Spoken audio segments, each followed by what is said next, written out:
गलत दाल नहीं खे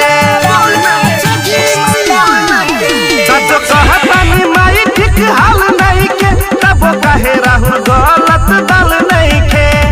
अर्जी के तब कोनो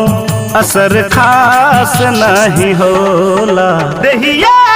करेला थर थर अब बर्दाश्त नहीं होला देहिया करेला थर थर अब बर्दाश्त नहीं होला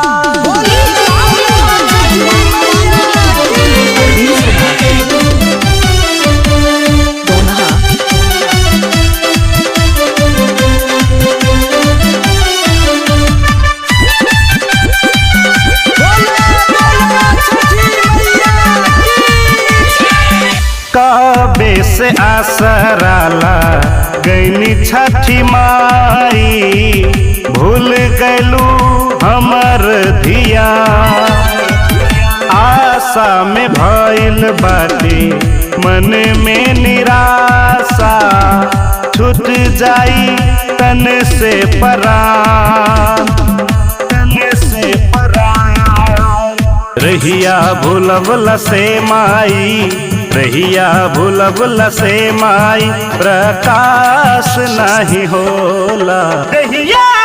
करेला थर थर अब बर्दाश्त नहीं होला रहिया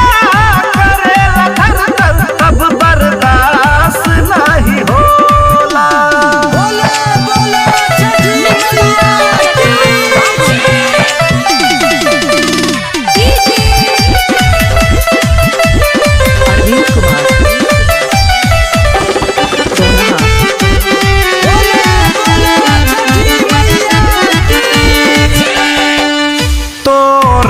कैले बानी तोहर पाठ पूजा तबो काहे कैले बानी दे दौरा सूप कोनिया और फलवा के तरिया रोबे और होला अधे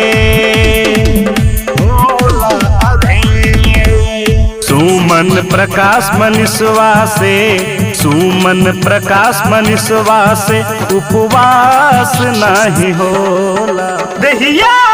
करेला थर थर अब बर्दाश्त नहीं होला देहिया करेला थर थर अब बर्दाश्त नहीं होला सच कहतानी माई ठीक हाल नहीं के तब कहे राउ गलत दाल नहीं के अर्जी के तब कोनो असर खास नहीं होला देहिया करेला थर थर अब बर्दाश्त नहीं होला।